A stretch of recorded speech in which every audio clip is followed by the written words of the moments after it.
Hello everyone, and welcome to another episode of GESTALTEN. My name is Eric Galina, and I'm here with my colleague Martin Groschwald. Hello, hello. Or Ni Hao. Ni Hao. Ni Hao from Shanghai. We are reporting live from the Shanghai Auto Show. I think this is the 19th edition of this 18th, show. 18th.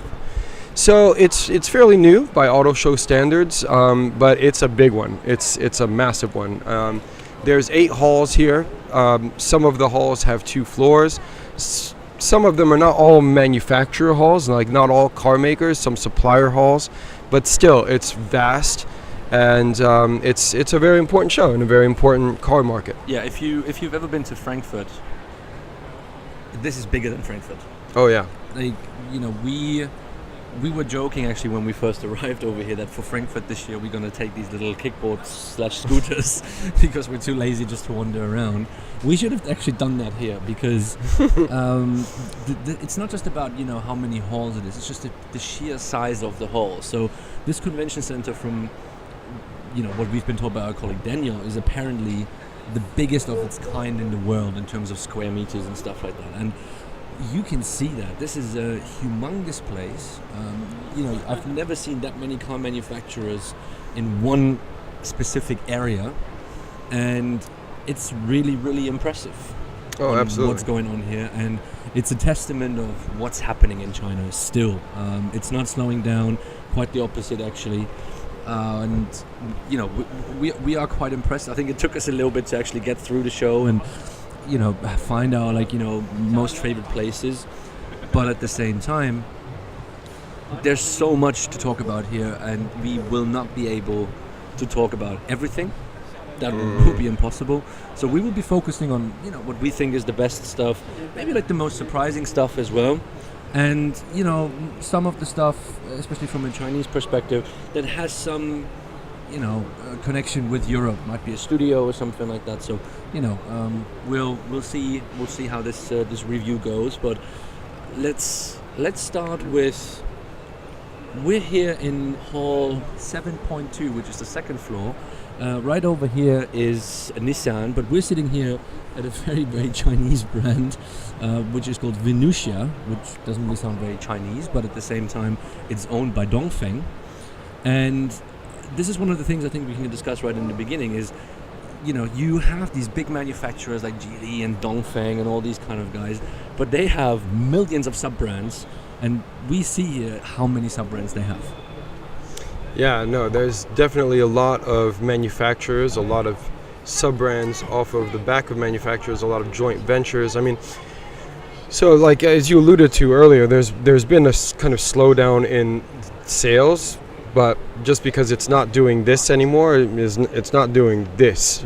So it's just not the same level of growth that we've seen. But I think there's 496 like vehicle manufacturers, some startups, and EV is, you know, really the name of the game here. Electric vehicles in China is really running the show. So there's a lot of new EV brands, and just brands that, you know, you've never heard of. And the thing is, walking around this show, like you said, I mean, there's a lot of manufacturers that are showing things that are, you know, perhaps relevant to the wider kind of world, but there's a lot of very China-centric stuff being shown here, and so, you know, there's a lot of specific car makers that are showing things specifically intended for this market. As you mentioned, we're on this Venezia stand, which is a very Chinese brand, and it's not a brand new brand. It's been around for a little while. I remember coming here 10 years ago and seeing Venezia.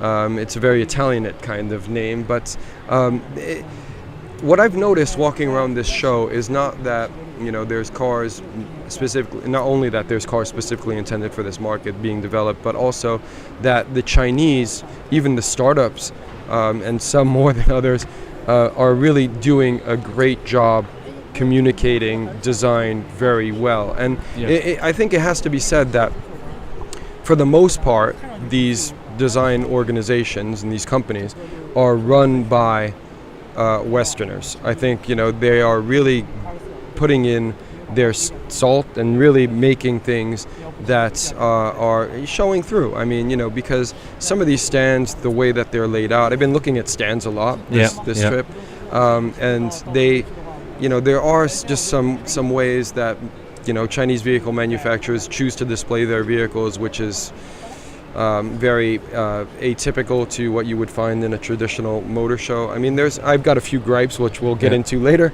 but I mean, there's definitely been a huge leap forward in terms of design, execution, and quality as well. I would say from the Chinese automakers, it's no longer like copycat nation. There are still obviously certain bits which remind or have been influenced, shall we say? Yeah, We've seen a few funny ones. Yeah, we're not yet in that kind of age where we say, China is not copycat country anymore. I mean, it's less so, I would say. I mean, they're finding their own feet. And I think this comes a lot through the branding perspective. Especially, I think the front runner with everything that's going on here in China with branding is Geely. And they have a huge stand, obviously, just down, a few meters down here. But what they're doing with the branding is actually quite impressive. I mean, we've seen that with Lynk & Co., where they've done an exceptional job. They've now, launched this new brand called Geometry as well. But Geely itself as well, also the communication that's going on with Lotus at the moment is becoming much more professional. It's becoming much more, very target oriented to the audience that they actually want to sell those products to. So you can feel that here as well. I think some stands are still very flashy and there's a lot of chrome or gold and stuff like that. But if you would ask me about what the brand image wants to be over here in China, it's about the cool, young, hip,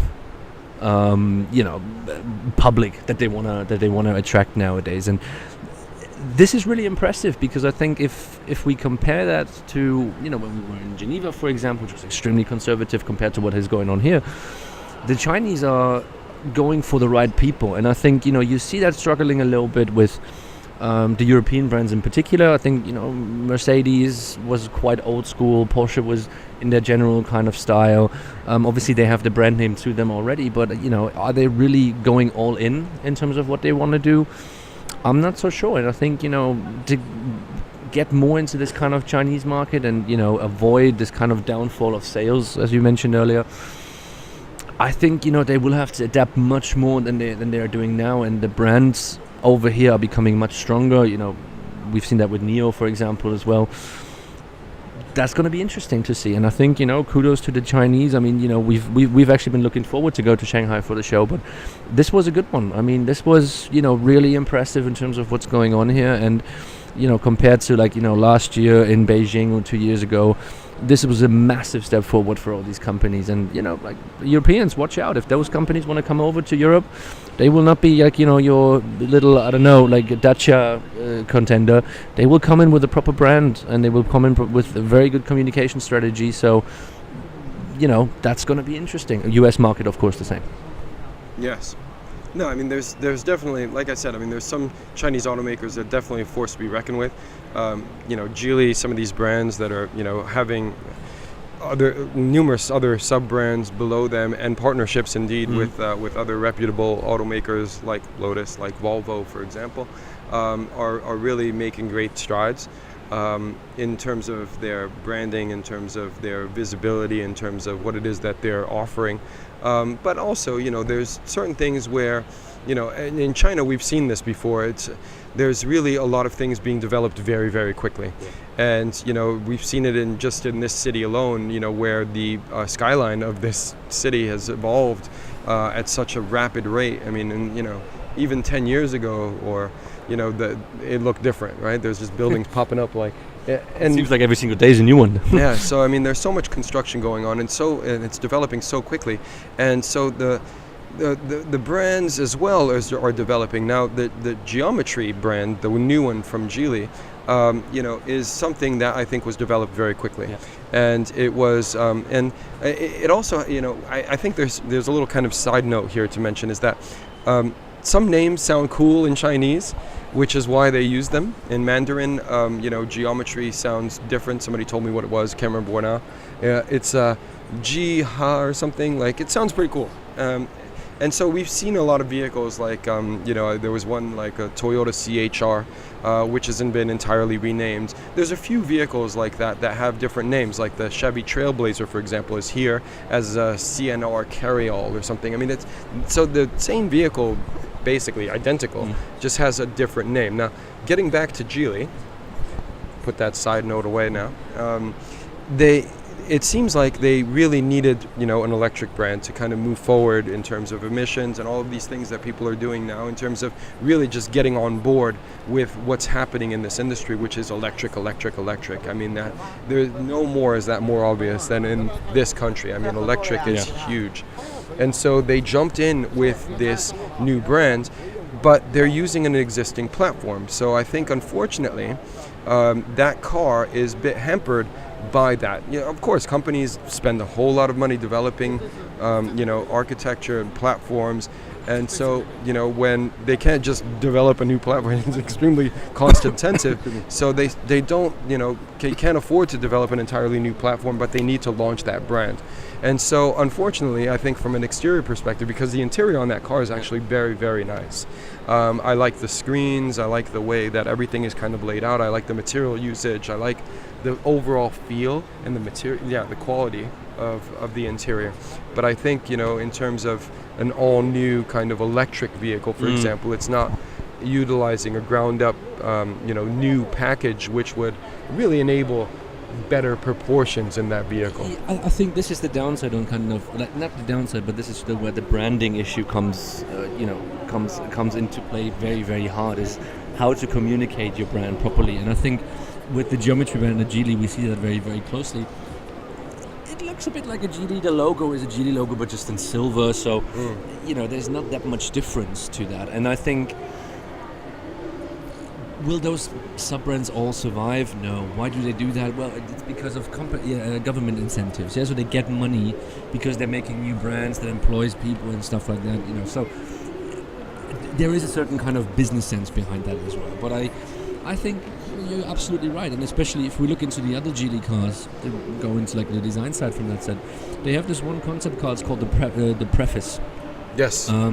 Which, if you look it up online, it has this really nice blue turquoise color, and this one is actually really, really good. It's a really, really nice concept, and it looks very much production close. Obviously not with the doors, because it has the suicide doors, and that's not going to happen. It obviously doesn't have a B-pillar either, so that's the concept car bit of it. But everything that they're doing at the moment is really interesting from that perspective, and that is a really, really good show car. And it's good stands. The wheelbase is looking really, really good. The overhangs are not extreme. It's just really well designed. But again, then comparing it to the geometry brand, it's just like, well, why can you not do that for something new? You are definitely capable of developing a language and developing the language further. We've seen that with Lynk & Co. We've seen that with Geely as well. So why rush with geometry? Exactly. It's you've seen the capabilities that those companies have, and the sheer talent that those companies have. But it's sometimes, I don't know if it's about top level execution or if it's about something else, but it holds the design side unfortunately back a little bit, and this is where then these copycats come in as well, is because then the top level says we like this car, so do that as well. So Geely has the upside and also the downside as well. But from my perspective, out of the Chinese ones, Geely is on the very top level of design from a Chinese perspective. I think maybe BYD can move into that kind of direction. They have had some good stuff recently, but Geely is, I think, the best one at the moment from a purely China-only perspective. No, I don't disagree. I think the Preface show car is very, very nice. If that had been the new geometry brand, it would have been a different story. I mean, at the moment, the stand, it must be said though, I mean, the geometry stand is crowded. Like, there are so many people. It looks like an Apple store as well. If you look into it, it has if you've ever been to an Apple store, it has these wooden tables there, super simple. They have exactly that in there as well, and then there's only the cars, so it's a really nice stand. But it's only two cars. Yeah, it's absolutely packed. Yeah, one on the ground floor and then one on an elevated level where people are kind of shooting video and That is a very crowded stand, but I think, that preface concept is very, very nice. I love the detailing. I like the headlamps. I like the grill. I like what they've done in terms of, proportionally, it's brilliant. Unfortunately, and this is one of my gripes that we're going to talk about, because there are a few, in terms of, just general access. Now, this is not Shanghai 10 years ago. Yeah. The stands have evolved. It's way nicer, way better laid out, everything like that. However, the biggest issue that I'm finding, that I'm having here, is access. So if you look at some of these cars, they're behind like plexiglass. Some of the plexiglass isn't even transparent. You cannot enter. Like, even there's a new Toyota RAV4. They've got it on this stand, doors locked. Yeah. There's no interior access. Some of these show cars don't even have interiors. So that preface concept has an interior, but you can't get anywhere near it. So you can't see it, you can't experience it. And that is a crying shame. But in 2019, to make an exterior only concept car, it's like, come on, guys. I mean, really? Like, that's like the dark ages. It's not 2019. 2019, the interiors should be the ones that are on show. And also on top of that, I think what we've observed in the cars where you were able to go a little bit closer to, was one very, very interesting thing, in my opinion, is that they're not using proper screens. Yeah, so the actual building quality of a lot of these show cars or concept cars, is nowhere comparable to what we have seen in, Detroit, even with, Geneva, and I'm pretty sure what's going to happen in Frankfurt as well. And this is quite of a shame, because it destroys the illusion a little bit. And what also has to say, I mean, Chinese car shows are notorious for being super packed on press days. So usually what happens is, to give you a little bit of an insight, on the first press day, which was yesterday, on Tuesday, usually everything is open. It's, you can go pretty much anywhere you want. On the second press day, it's a bit more restricted. They're already preparing for the public day. So the problem that we have is, like, we felt like we were on the second press day on the first day already, because you couldn't really look into the things. Even if you have access with, the bosses themselves, they were just like, no, you can't go in there. It's like, guys, what's going on? Like, and this is, let's say, mostly the Chinese companies. I think with the European ones, it's not a problem. You'd be easily able to sit in the Audi, for example. And yeah, that was an exception. I mean, I went there, and I knew the designer. Like, they invited me over. I went in there and I did a video and things, which I'll be publishing shortly. But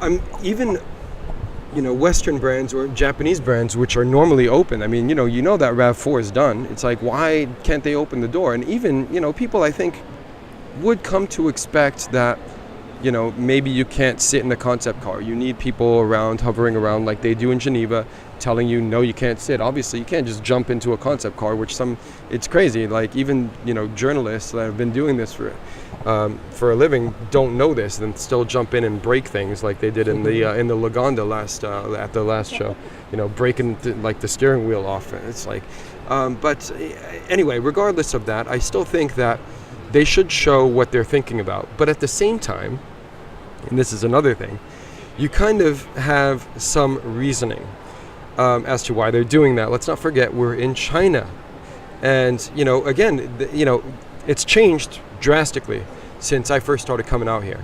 But there's still that kind of copycat element. There's still that, I want to photograph every single nook and cranny, and we're going to reverse engineer this type of thing. And there are these fears. Now, if you go to NIO, for example, they have a concept which is called the ET, which is actually quite hilarious. Yeah, that's a ridiculous name. No, it means something, actually, because they have Does the it mean extraterrestrial? No, it doesn't. It doesn't. It means electric technology. Now they have electric SES, electric SUV. They also have EP, electric performance. So this is technology. And now that car actually is 90% done. Yeah. I think it's definitely China's Tesla answer, without a doubt. NIO has that reputation, but it's also very well done. It's very well executed. It's very clean, and there are mixed reviews. Some people are like, "Oh, it's boring," or whatever. That's me. Now it could be, but I think it's very elegant. It's very well done. From an exterior perspective, there are certain elements which are quite cool. And it's, I spent a bit of time talking to NIO's exterior design director, and I mean that car is 90% done, right? It's pretty much there, save for a few minor details, like the ride height is like 25 millimeters too high. The wheel size is going to decrease by 1 inch instead of 21s or 22s, rather we'll have 21s, but regardless it's going to be the same. Now it's showing a new design kind of language for NIO, and it's very clean, and I like it. It's got the brand identity in the front, but the interior is actually done. It's done. They're just not showing it. Now, I don't know internal reasoning why they are choosing not to show it. Could it be because they don't want somebody to come in and swoop in and do it quicker and start doing other things with that? But the NIO stand was definitely one that blew me away, though. Fantastic I gotta say, it's showing NIO House, which is one of, they have 14 of these NIO houses spread across China, and that it's to me is really, really a great way to differentiate from other brands. Now, if you buy a vehicle or you have one on order, you get membership. It's like, to this club, to this NIO house, which has meeting rooms and like coffee shop and a daycare center. I mean, they have their own clothing or brand products in there. And it's incredible. And these things are massive. They're like the size of a small town. I mean, we are in the size of a small city right now. This convention center is huge. Is massive. But that NIO house fitting in this convention center is pretty big, and so it was really cool to see that actually, an actual NIO house here, and so NIO brought everything. They brought the power as well. They brought all sorts of new things, and as well. But a lot of the old concept cars. So the EP9 is here. They have the ES. The Eve is here as well. Yeah, exactly. The Eve. So the ES, SUV, of course, the one that's out on the roads, which we've seen a few of here. But yeah, I think NIO is, and we've talked about this before, in terms of you look at some of the traditional automakers here, and even though this is China and this is the world's biggest car market, and this is really where you want to make it splash and show what it is that you've got going on, some of these traditional automakers still don't have even concept cars or new products. And they, of course, have to be here because they have to be here, but they don't necessarily have new product to show.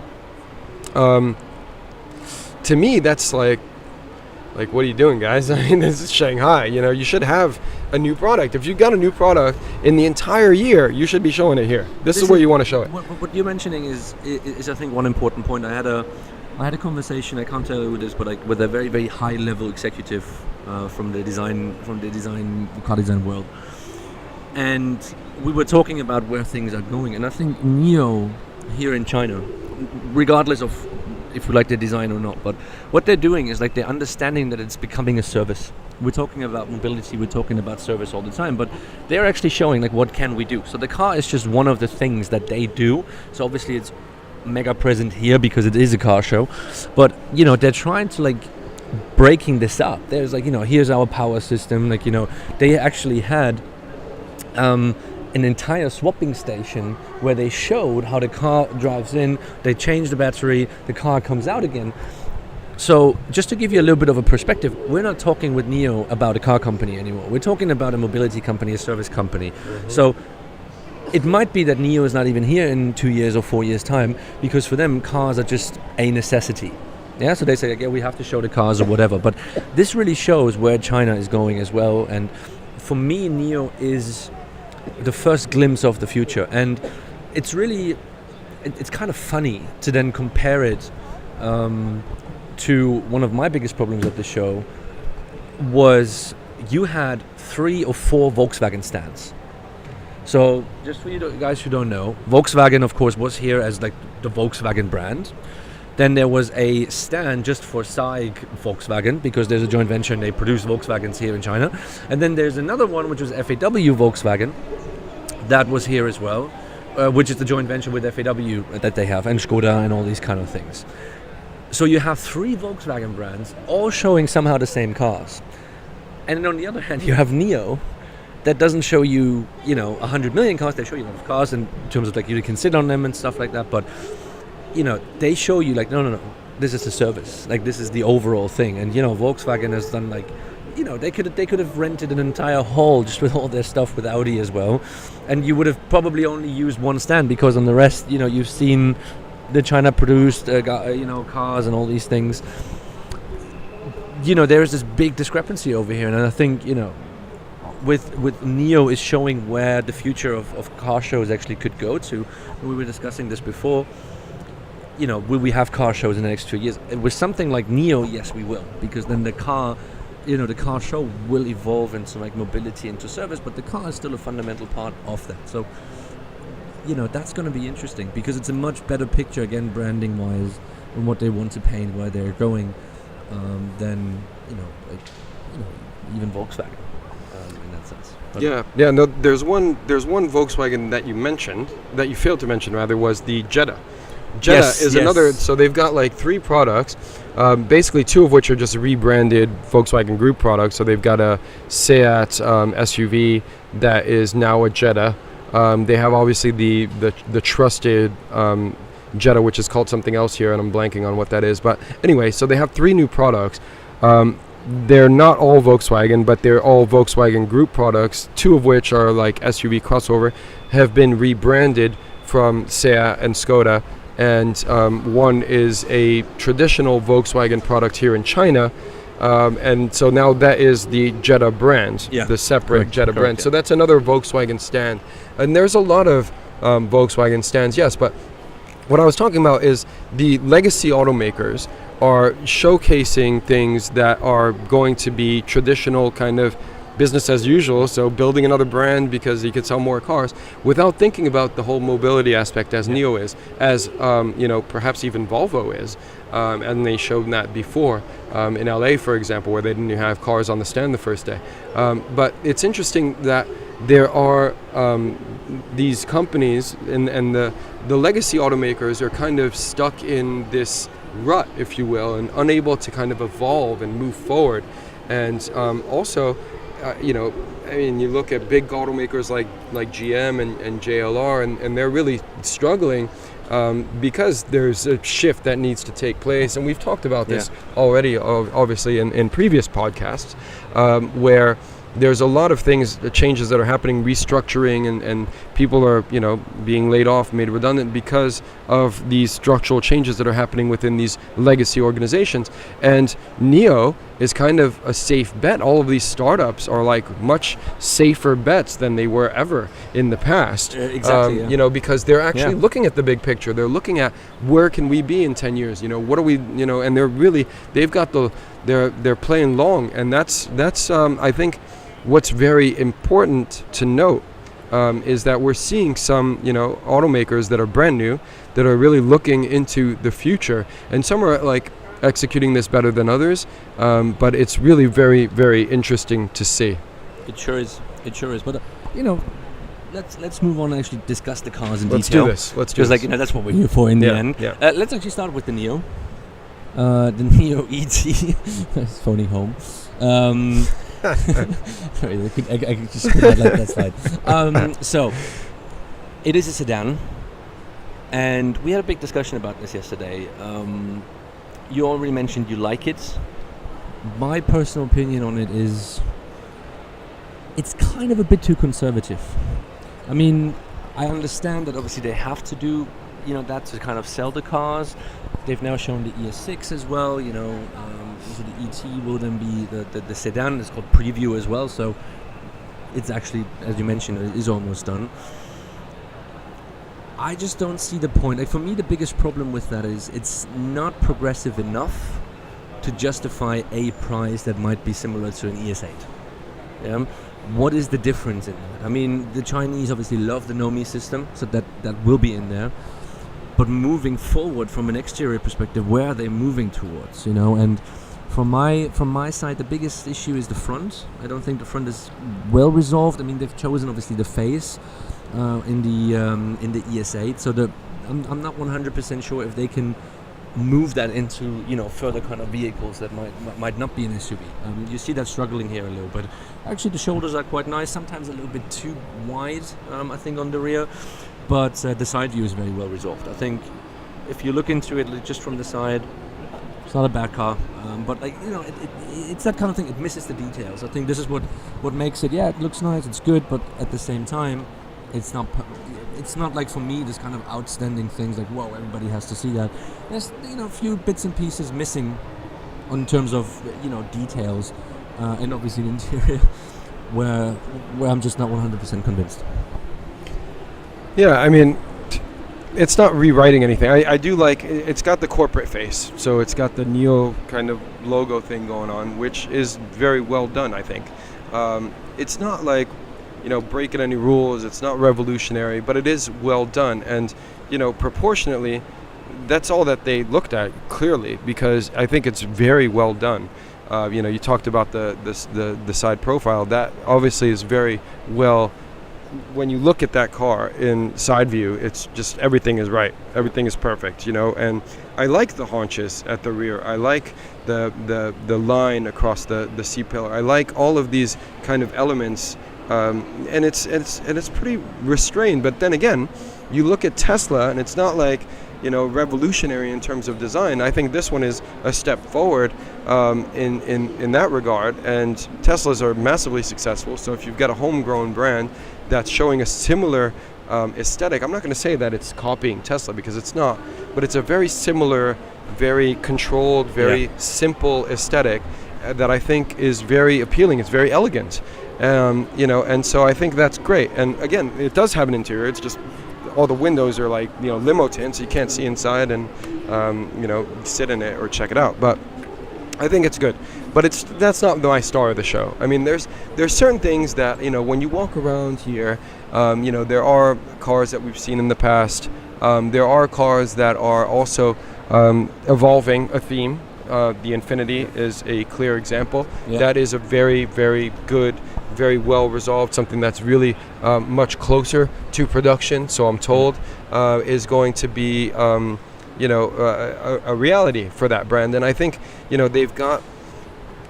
they're finding their groove, under Kareem Habib. Now it's like it's a very clear differentiation from because we talked about this, I think, as well, where what is Nissan, what is Infinity? It's kind of blurring the boundaries, and yes, it is in certain elements, like the surfacing, for example. For a while there was too much kind of similarity, but now we're seeing clear differentiation between the brands, certainly from these concepts that we've seen in recent times. So the IMAX, the IMQ that was shown in Geneva, and now these Infinity Inspiration Q and Infinity Inspiration QS, which is the new one here for Shanghai. The S, I don't think it's for Shanghai, but it's definitely a more sporting. When you look at, for example, in the carpeting, there's this like reddish tone, and there's kind of like little red accents within the front driver's seat area of that vehicle, which were not on the previous Infinity concept, which was shown in Detroit. The SUV was more of an SUV. This is more of a sedan, and it is brilliant. It's again very muted, colorways on the interior, really showing Japanese inspiration and luxury.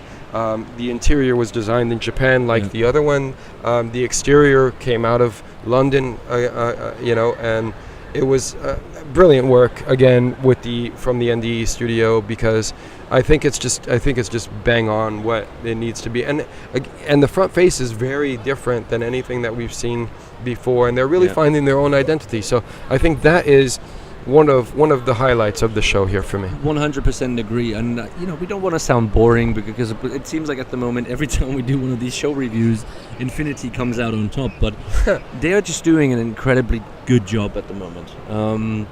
I think this entire leadership that's at the Infinity brand at the moment, starting with Karim, also with Matt Weaver, but also with people down such as Stefan Janot, Taisuke, but also really talented people that are working on this. It's not a lot of people, but it's just a bunch of really talented guys, and you feel that they want to do something. Now, we had a conversation obviously with a bunch of Infinity people, and we said we hope you're actually allowed to put it into production as closely as possible.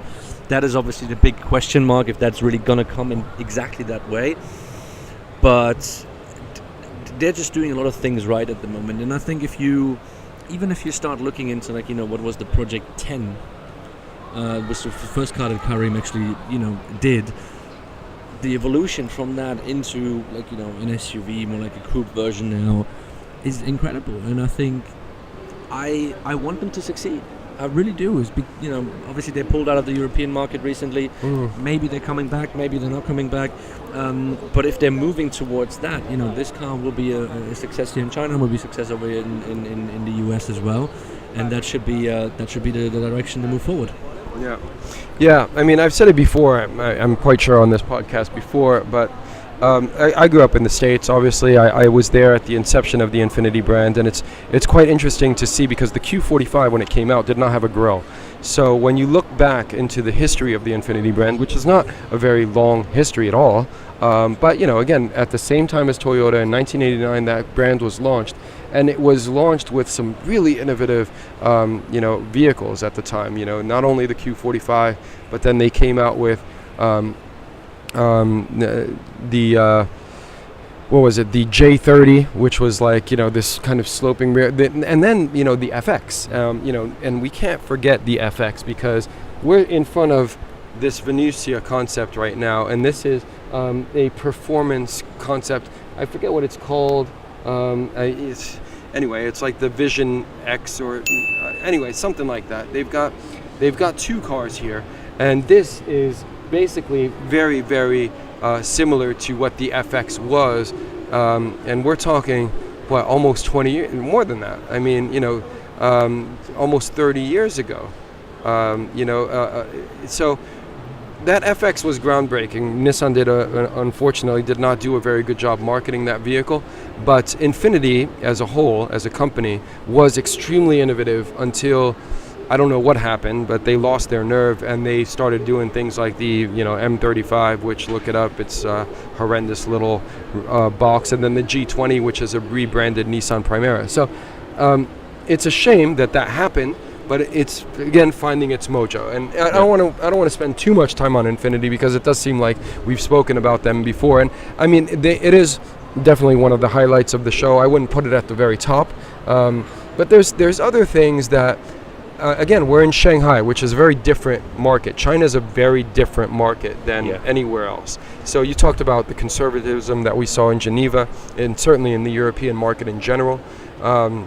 In the US as well, it doesn't seem like, but here it's all about anime and flash and graphic, and this is actually pretty cool when you get close to it. Certainly in the headlights and the tail light, like the whole even the surfacing is actually quite good. The panel gaps are good. Of the Venezia Concept. Of the Venezia Concept here behind us. Opposite me is maybe we'll show it in another kind of overlay here, but is a thing called the Geon Matchless, and that is an absolute atrocity. But anyway, it looks like a semi truck from the front, like proper. It's everything is wrong about that car. But anyway, and I'm looking at it right now. But what's behind me is actually doing a very good job in communicating, branding, for example, with the V in the cant rail. The other SUV, which is over here in El Shah, is also nice. I mean, it does have some overtones of Range Rover, and certainly Land Rover is very popular. SUVs are very popular, as are minivans here in this market. But it's more, like the gold trim and the graphics. It's all about graphics. I mean, and which is why I think we can move into another thing. Is one of the highlights of this show is Audi. And if we talk about graphics, I mean, you're talking parametric design on this thing like there's no tomorrow. Graphically, that car is spot on for this market. They've got lots of really cool things. I'm more, I don't know, maybe I'm getting old, but I'm less about the crazy graphic, like split up, like aesthetic of the exterior, but the interior is really, really very cool and calm and tranquil, and with the real plants floating around in there and the wood. It's very warm, but at the same time it's geared towards car sharing. I think it's a very, very well resolved piece, and I spent some, a bit of time talking to the designers, as we mentioned, for UI and UX as well.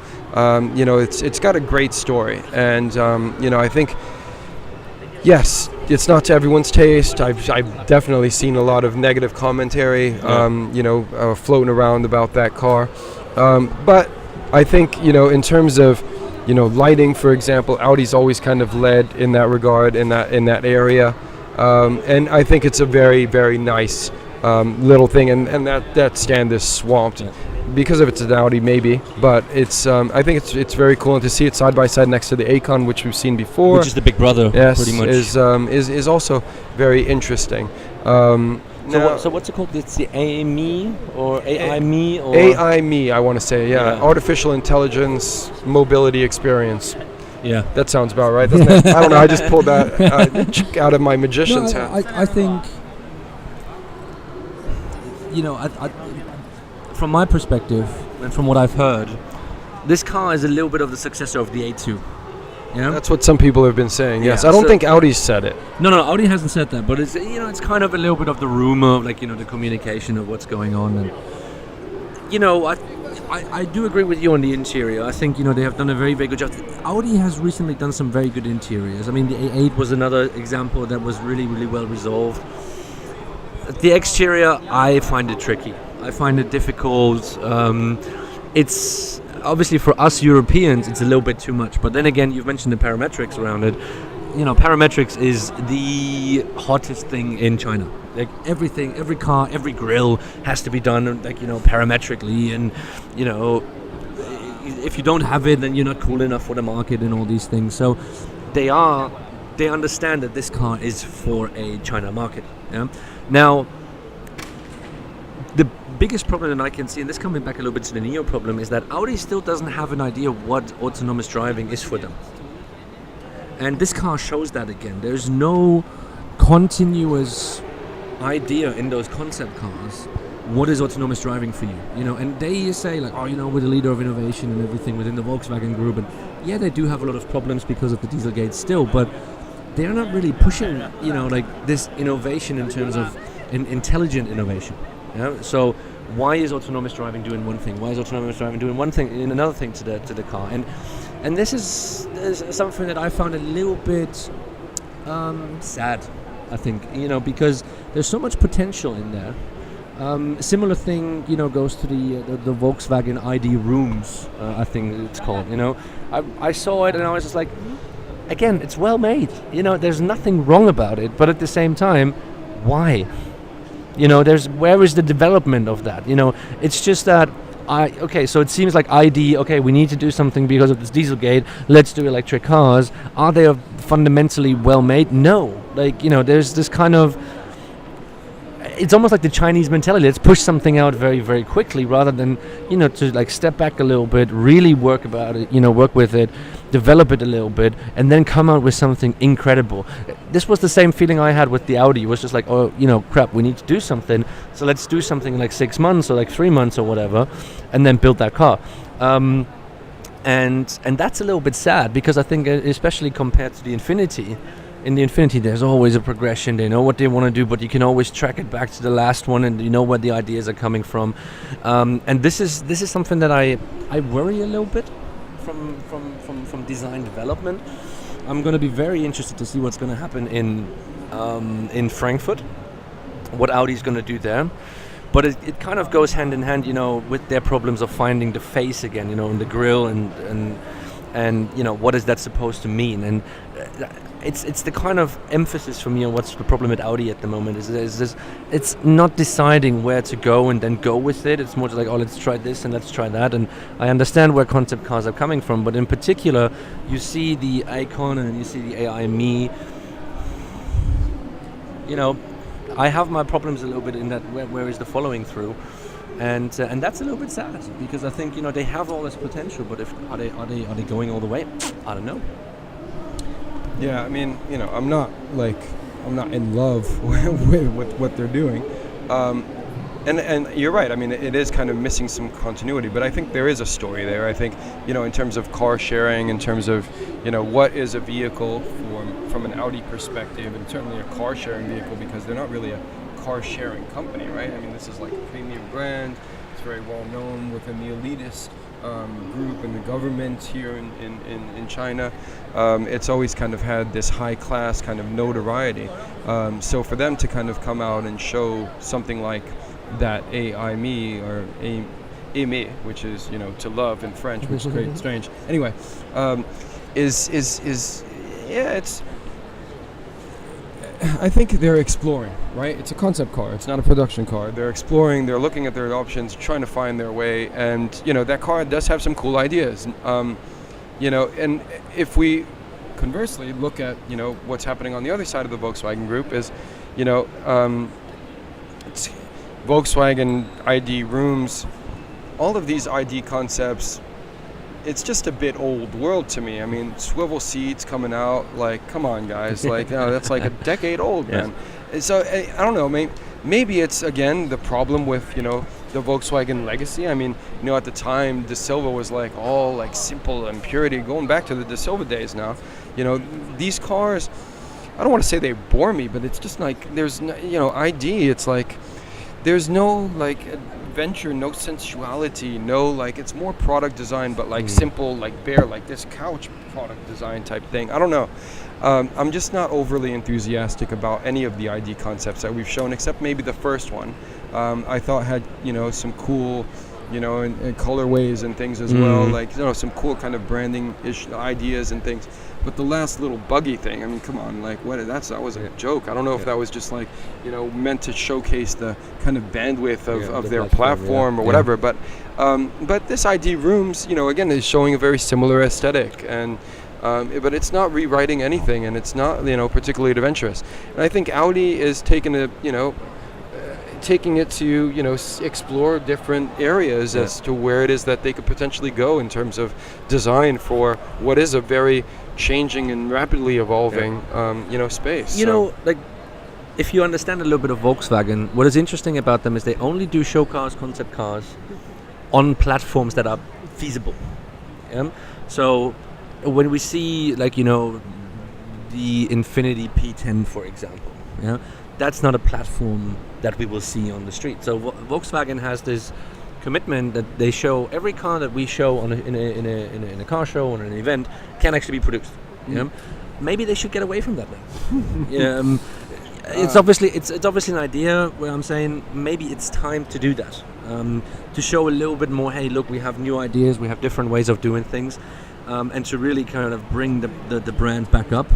Because that we get into that problem. It's just like, yeah, you know, what is it? It's a show car. Like, you actually want to produce it, or like, you know, where is the line? Maybe they should do what BMW did, you know, in terms of like showing, you know, the concept is like 80-90% there, right? Yeah.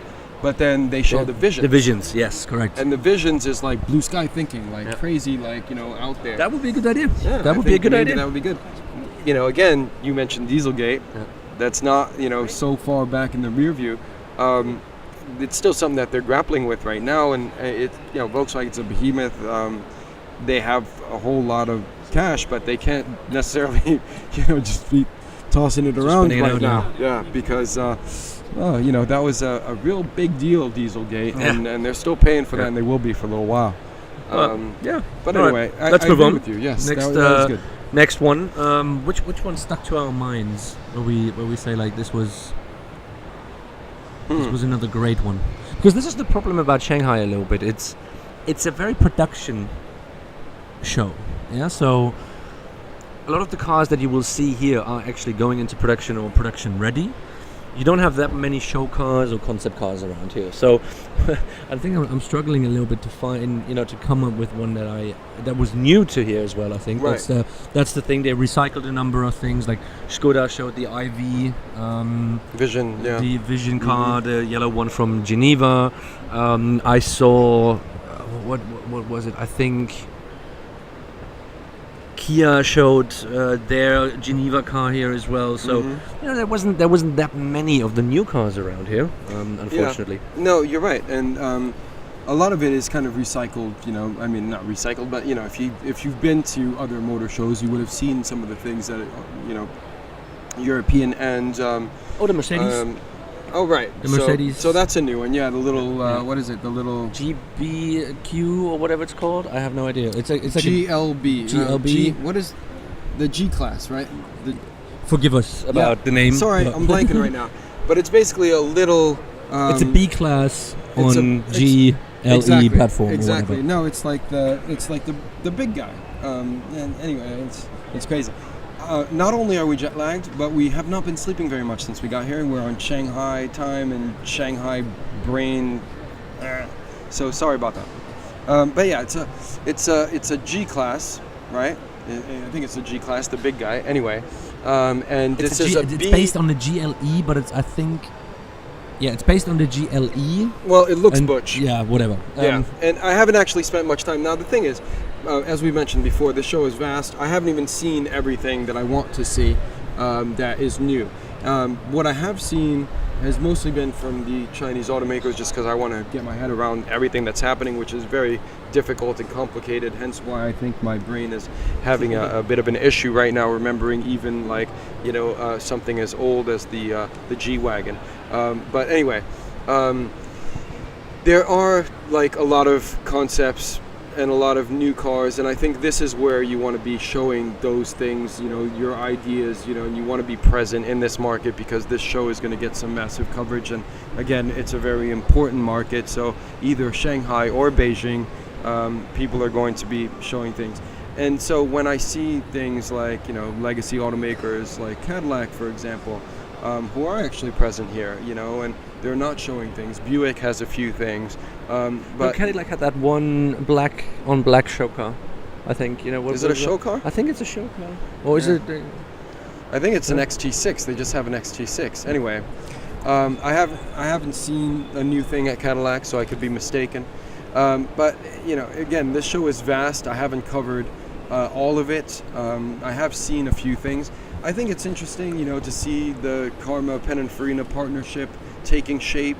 That car is obviously extremely dated. The original Fisker Karma was produced, like a long time ago? Was that like in 2008, I think, that came out? A long time ago, so but, over a decade for sure. But okay, so let's talk about this actually, because there was this weird thing, and we talked about this with Karma, where they have an internal design team, which designed the GT version, and then there's the Pininfarina car as well. So they gave one out to Pininfarina and one they did it internally. Yep. Now,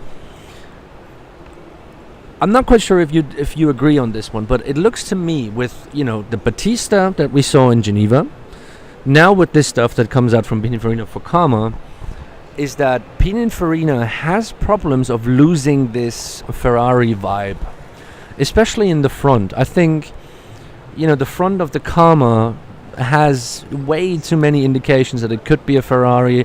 You'd have some hints on a Lamborghini, and from the side view, it looks like a DB11. So they pretty much just stretch the DB11 a little bit, and then that's pretty much that car.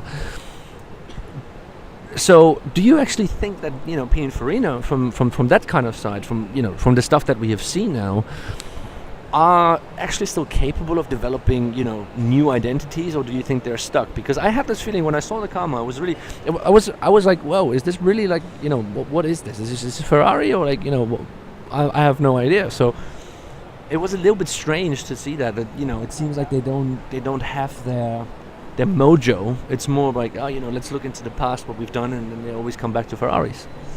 Yeah, I mean, that's interesting, because obviously Pininfarina has a very long history of producing Ferraris, and they were very successful and they were renowned for that. So to come back to that aesthetic is not bad per se, but it's definitely not what a traditional coach builder would do traditionally. So typically there were, idea farms where you would go and they would give you something, and, they would then create a brand for you. Now, I don't know, maybe they are kind of stuck in this Ferrari kind of era or, aesthetic where, I'm sure a lot of people within Pininfarina have been working on that within the company for a while, and have therefore, found something that, why throw the baby out with the bathwater type of thing. Let's continue building on something that's successful. Now, perhaps that's the thing. But as you mentioned, I mean, Karma does have an internal design team. But yeah, with Pininfarina coming on board, that's a little bit shrunken in size. They certainly, they don't have what they did have certainly under Fisker back in the day. But it's interesting, and it was due time, really high time to build on the initial Karma, because like we said, that design is dated. It's been been through and then some. So you have to kind of do something that is going to be an evolution of the brand, show the brand's next steps, where are they going, what are they going to do, what could potentially be a direction.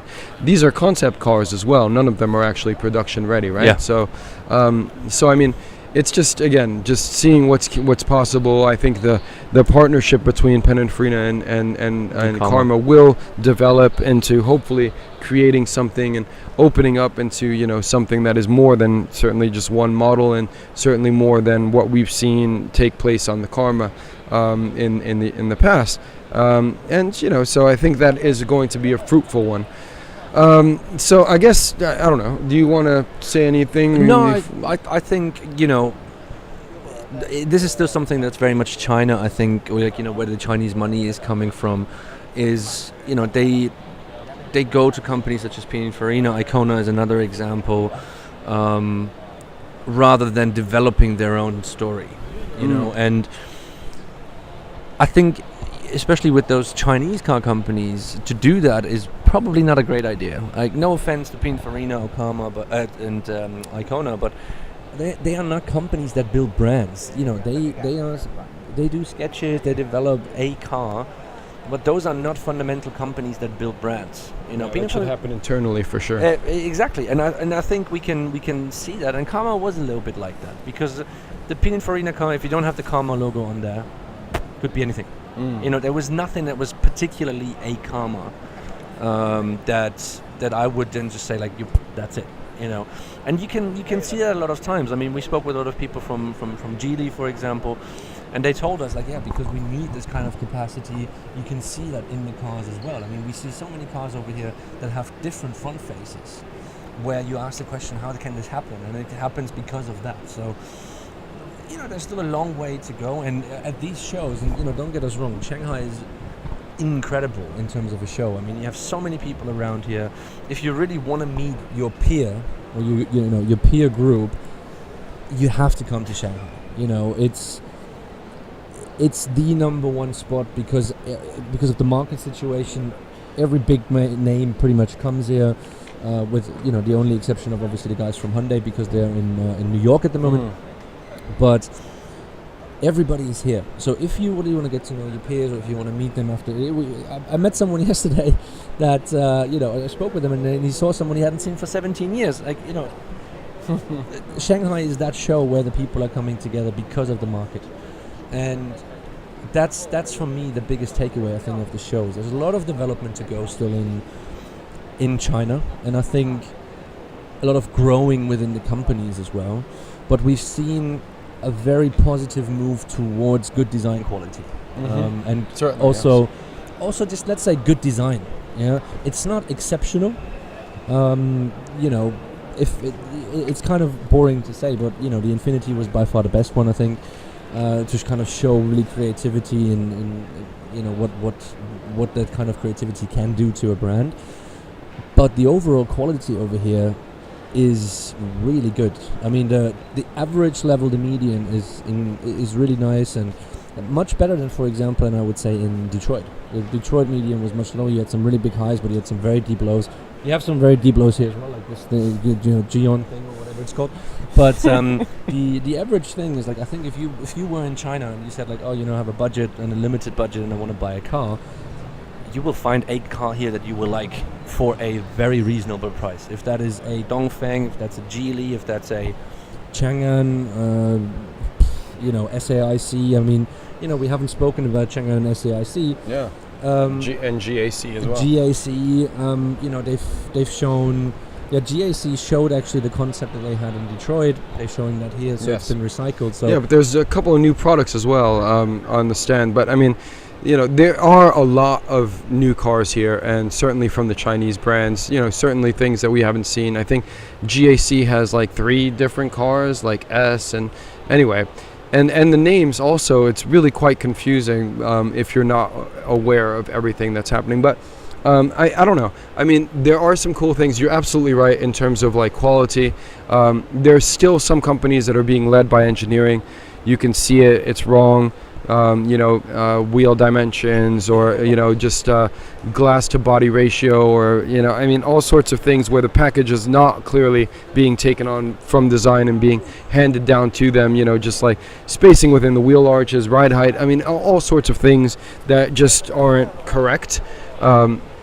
And unfortunately, some brands are suffering, but overall, yes, quality has taken, has leaps and bounds forward. But again, that's because China is developing very, very, very quickly. Yeah. So anyway, it's been a good show so far, and we haven't spoken all that much, unfortunately, about design. I think this show around, there are some cool things. It's certainly worth a trip out here if you're around. Yeah, I mean. It's just a shame that you can't get into cars and that you can't see interiors, and that some manufacturers just completely didn't even bother with developing interiors. And that's really my only biggest issue. Is in 2019 we should be seeing more interiors than we are here at this show. But anyway, cool. It's been a good one. Yeah. And, so before we leave, enjoyed it. Before we leave, as always. Best concept car. Oh, we're gonna do that. Best production car, and worst of the show. You can choose which one you want to start with. All right. Best concept, man. I don't know. I'm just gonna highlight the things that I've seen that I liked. The Audi I liked. That's a concept clearly, but I think it's cool. I think it's great for this market. I think. Yes, it is very busy. Yes, there are some things that people, certainly if you're traditional, more conservative, you're not going to enjoy what's happening within the exterior of that vehicle. The interior, I think, is very nice. It's not groundbreaking to have your steering wheel come out, but I think, the eye detect, the way that everything kind of works and moves, and, the way that the interior kind of adapts, and the colorways and the kind of tones and the way that it makes you feel, and the live plants and things like that. It's very inviting and welcoming and serene and calm, and I think that's really cool. And so I like that, Audi from a concept perspective. Cool. I'll take the... I don't want to sound that You'll take the Infinity, of course. I'll take the Infinity. Of course you will. I know. The Infinity is very I know nice you will. now. I like the Infinity as well. There's no question about it. But I have to say, I mean, obviously, I would like to say there's I think 2. So for me, from a Western perspective, or let's say more established car companies, the Infinity is clearly the car to go to at the show, especially in terms of the story that they tell with other 3 show cars in the whole process. But I want to say one thing as well, and this is why it's a tie for me. I like that Geely a lot. Yes, I agree. Very nice. That Geely preface is super nice, and it's credit where credit's due. Really well done, and for me, from a Chinese car manufacturer, really not bad. Really, really not bad. I agree. It's very, very well done. Very nice. I wish that I could have gotten a bit of a better look on the interior. To me, I don't know. I've been in this game for a while, and exterior, of course, it's still, but I think what's going to be driving us forward, and pardon the pun, is the interiors. And if you can't actually get a good look at it, I mean, it's a shame. If you look at something like Kiantu, for example, Dan Duranko's brand, the dragonfly emblem, it's very China. But that interior, this is a concept that was shown last year, I think, in Beijing, is actually really nice. The colorway split, the chauffeur during the week, driver during the weekend. It's a cool story. It's a very nice story, and it's a very relevant and well executed as well. Yeah, I think story, that's the point. Okay, so production car. I have absolutely no idea. I'm going to let you go first on that one because I have absolutely no idea production-wise. Out of the new ones, to be honest, I'm struggling. Something that made its debut here. Like, I don't even know. I haven't seen anything that's made its debut here that is worthy of a prize from me. Yeah, but that's exactly the point. I mean,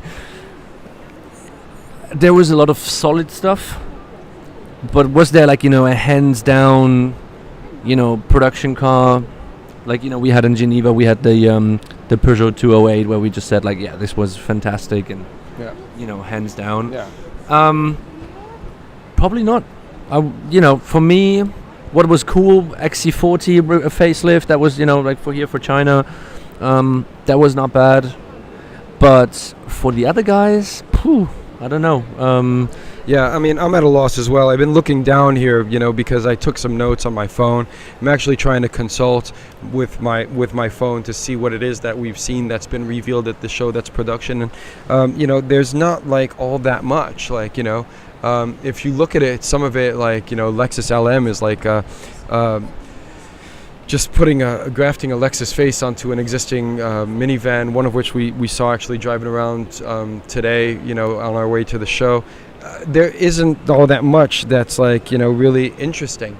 I don't know. I mean, if we start going down the facelift route, then we can talk Lynk & Co., right? I mean, I actually like in the beginning, I have to say, when I first saw it, another Geely brand, again, much me said, Geely owns a lot of brands, and Lynk & Co., at first I was kind of like, I'm not really all that sure about this kind of front face identity. It looked like a bug, and then the rear lights. It's like, I think it takes a while to kind of grow on you, but I think we've seen again a few kind of driving around on the road, and I think from a facelift perspective, it's good. Looks good. It's nice. Yeah. So, but it's not a all new production designed by a long shot. But anyway, cool. I thought it was cool. But so let's leave the production out there because I think that's. There's been a lot of facelifts tricky. Actually. Yeah, a lot of facelifts. Here a lot of facelifts here. Yeah. So worst of the show, my absolute favorite category all the time. Do you want to start or? Might as well. I'm staring at the thing. I've been looking at the thing for the last hour. This thing is horrendous. Eddie, our guy is production man is going to like. Hopefully get a shot of this thing and just overlay it because I can't do it justice in words and I don't want to. It's horrendous from a surfacing perspective, from a lighting perspective, even the message on the front. Like, I mean, it's got everything, right? It's got everything that a like modern day electric sedan should have. It's actually it's a wagon actually because it's it's a hatchback. It's a sportback. But it's just horribly executed. Everything, like the wheels, the stance, the front face, like I said, it looks like a semi-truck barreling down at you. But it's got that, that screen in the front. But again, horrendous. So it's the Giant, and actually, let's put it down to the name. It's called the Matchless. And that's probably what it is. So, all right, now I'm going to say something controversial here. We discussed this actually before. We've seen this over here at the show for the first time. I think it was actually like the official public premiere, Porsche Cayenne Coupe. I haven't actually seen that. I haven't gone. Horrible. Now I've said bad things about this thing already, like in our last conversation. But man, no, this is just not needed anymore. It's like what is it? Like it's not a Macan, it's not a Cayenne. It looks horrible. The turbo version is slightly better. The normal version, man, just throw it in the bin right away. Of course, it's gonna sell shitloads over here in China because it's obviously like it's Porsche. It's an SUV, so they will be fine with doing that. But for me, absolutely horrible. Definitely worst of the show. And I know I'm gonna get a lot of stick for that because I know a lot of our people that listen and watch. They do like Porsches. But that one, unfortunately, is for the bin. Well, if I mean, a lot of people I like Porsches, I'm not a big fan of what they've done with the SUVs. This, as you mentioned, is probably going to be a runaway success over here in China. I do not doubt that. if you look around at a lot of these cars that have been unveiled from a number of different manufacturers, they are effectively replicating what Porsche has done, like in the rear lighting in particular. Like, you know, so many of these kind of sportback, fastback vehicles that we've seen in concept and production form from a number of automakers, I can't even begin to list them all, are referencing what Porsche did with the Panamera. And now the new 911. I mean, there's so much Porsche in a lot of these rear ends, and a lot of these tail lamp graphics, for example. They're really thin band running across, and the four, like, I mean, it's so definitely a trendsetter, Porsche. And again, they wouldn't even be around if they hadn't done the first Cayenne. So, and again, this market here, it's funny because when I first arrived in Shanghai, I saw a lot of traditional Porsches, so 911s and Cayman and Panameras, more car-oriented. Not that the Panamera is a traditional Porsche in my view, but and then we didn't see that many SUVs, like not many Macans and Cayennes, and then over time we started to see more of them, and in this market in particular, SUVs sell way more. And there are some local automakers you mentioned as well, Build Your Dreams, BYD, with Mr. Wolfgang Egger at the helm, former Audi under De Silva, and he's out here with BYD, and a lot of these big Western names are doing things. De Silva is also doing things here. Yeah, he's an Arcfox and those things. But and so it's but definitely Porsche has been a trendsetter, and they will continue to be popular, certainly if they develop vehicles that are intended, I think, for a specific market like China, and which is what I think this Cayenne Coupe is. Cool. All right. Now, as always, do let us know about your tops, flops, and everything else that you want to know about the Shanghai Motor Show 2019. Yeah. We will be back. I think the next show we actually will be back from is Frankfurt, so we have a little bit of a break now. Yeah, we'll be doing some intermittent things. Of course. Meanwhile, if you want to see a photo gallery of this show, I'm going to try to put one up on Form Trends so you can access and see everything that we're talking about. But yeah, it's been a good show. I have certainly enjoyed it. It's been fun, and we're not actually going to take a break until Frankfurt. There's other things that we'll be talking about. Less kind of show reviews like what you're. Yeah. The next show review is going to be Frankfurt. So. Right. And so obviously we will do some more podcasts in between. There might be another one. Anyway, surprise. Yeah. We might be going to a few other ones, but like the next big one, the next big official one will be Frankfurt 2019.